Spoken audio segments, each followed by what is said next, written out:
in the Realms of Mediumship by Chico Francisco Candido Xavier and inspired by the Spirit Andre Luis.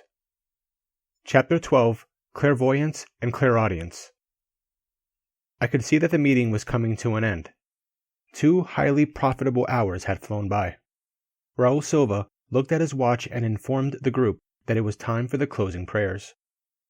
The suffering spirits in the room would receive vibrations of help through the prayer, while the members of the group would recoup their own energies. A small glass pitcher of fresh water was brought to the table. When Hilario asked if we were going to witness some sort of special ceremony, the assistant explained affably. No, not at all. The water is going to be magnetized. The plain liquid will be infused with highly beneficial magnetic properties for the participants' psychophysical equilibrium. In fact, as soon as we heard the explanation, Clementino approached the pitcher, and with prayerful thoughts, he slowly began to be crowned with light. With his right hand over the pitcher, luminous particles were projected over the clear liquid, which absorbed them completely. Magnetized water, continued Aulis, can have a valuable medicinal effect. There are lesions and deficiencies in the perispirit, reflected in the physical body, that only a magnetic intervention can alleviate until those affected promote their own healing. Aulis became silent while Silva asked the mediums to watch and listen carefully for any instructions that might be ministered to the group that evening by the center's spirit friends. We saw that Selena, Eugenia, and Antonio Castro sharpened their attention. After he had prepared the medicinal water, Clementino focused on the 3 more particularly by applying passes to their frontal area. Our friend, clarified Aulis, is trying to aid the mediums by enhancing their sensorial field. For the time being, their clairvoyance and clairaudience shouldn't be too heightened. In the sphere of reincarnated spirits, we have to gauge these experiences so that we don't harm the imperatives of order. Each one of us must be on his or her level of service, doing the best we can. Let's imagine, for example, a radio picking up every type of wavelength all at the same time. The usefulness and harmony of the transmission would be truly impractical, and there wouldn't be any constructive purpose in the message. Thus, mediums should not dwell on all the occurrences of the environment they are in, lest they throw their own impressions off balance. Exception is made when, because of their own advancement, mediums are in control of their working field to the point where they can dominate the influences of the environment and select them according to the high criterion of those who can already direct themselves toward the good and also direct those who accompany them. Hilario thought for a moment and asked, So is mediumship basically the same for all 3 mediums? Not at all. The sphere of perception varies in each of us. There are different kinds of mediumship. However, we must realize that each spirit lives at a certain degree of mental development, and thus the results of mediumistic efforts differ from individual to individual, just as the meanings of life differ from soul to soul. The mediumistic faculties may be identical in different individuals, but each person has his or her own particular way of using them. A large group of artists can be looking at the same model, yet each one will set the model to canvas in his or her own way.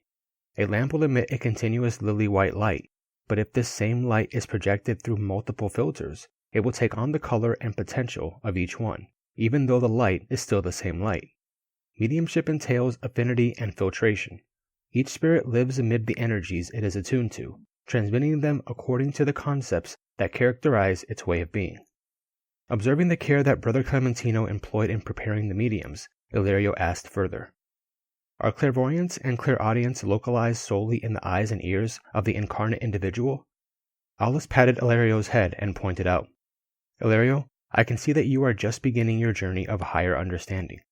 Physical eyes and ears are to seeing and hearing what glasses are to the eyes and hearing aids to the ears, merely supplementary devices. All perception is mental. If properly trained, incarnate, deaf, and blind individuals can hear and see through means different than those commonly used. Hertz waves and X-rays are teaching human beings that there are sounds and light way beyond their limited vibratory frontiers, and mediums are individuals gifted with special neural psychic abilities that extend beyond the horizon of their senses.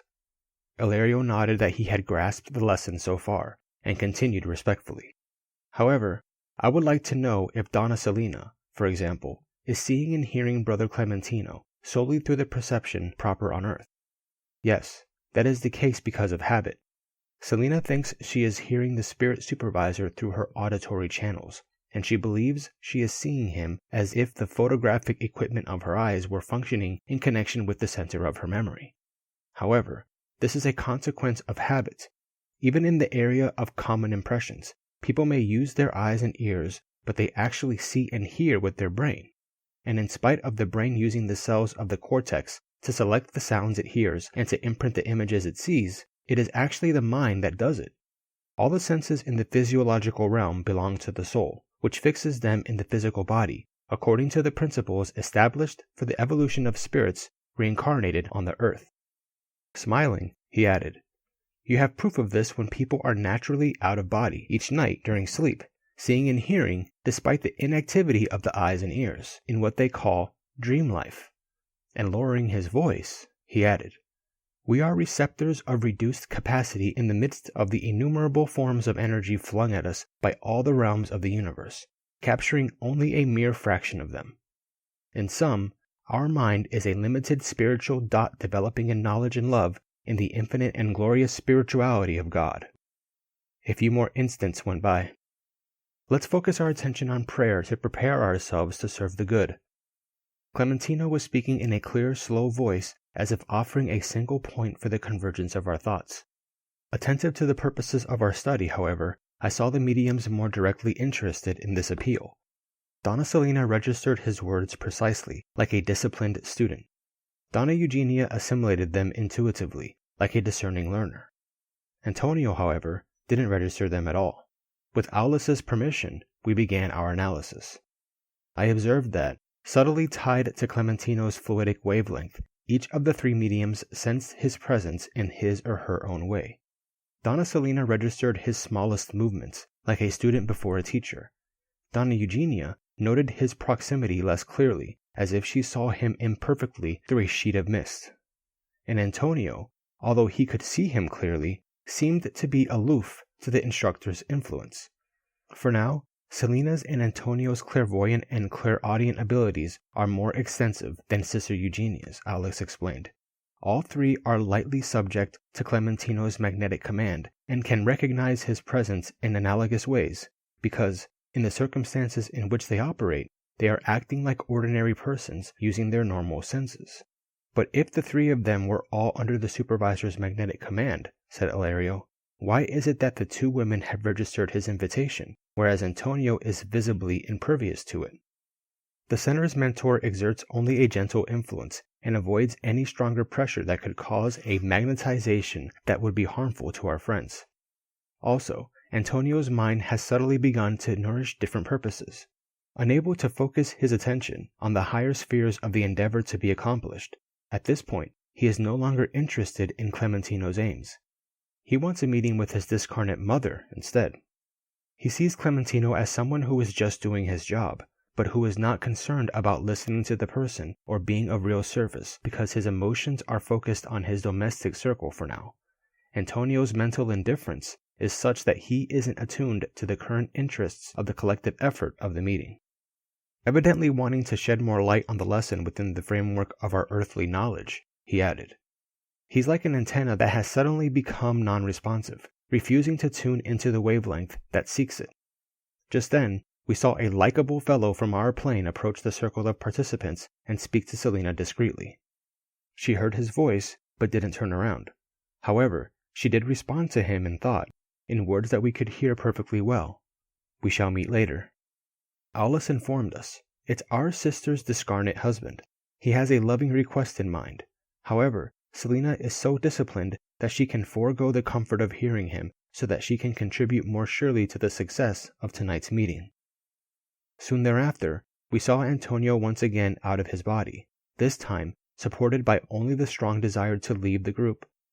Covered in the emanations that disfigured his perispirit, he walked hesitantly toward a friendly spirit waiting for him a short distance away. "Our co-worker," said the assistant, "is less accustomed to the edifying discipline and thinks he has done enough for the assistance planned for this evening. He has gone after his mother, who is being helped by our organization." There was no more time for questions. Clementino, at the head of the assembly, raised his arms in a posture of prayer. Scintillations of sapphire splendor covered his chest area, giving us the impression that the selfless benefactor had turned into a wingless angel. A few moments later, a true outpouring of solar light descended from the higher spheres to crown his brow. His hands began radiating a prodigious font of light that reached us all, incarnates and discarnates alike, filling us with a sensation of indescribable well-being. I couldn't say a word in spite of the questions flooding my mind. The mentor's rapture compelled us to respectful silence.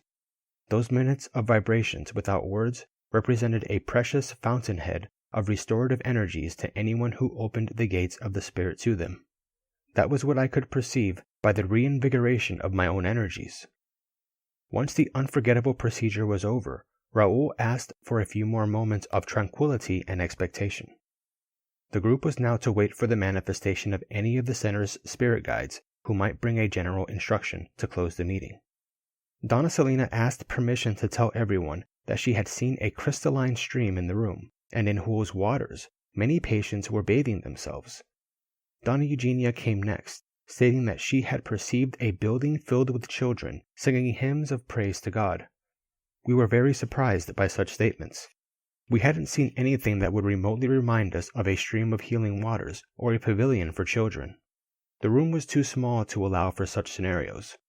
Looking at me questioningly, Ilario seemed to be wondering if the two mediums might not be under the influence of some momentary disturbance.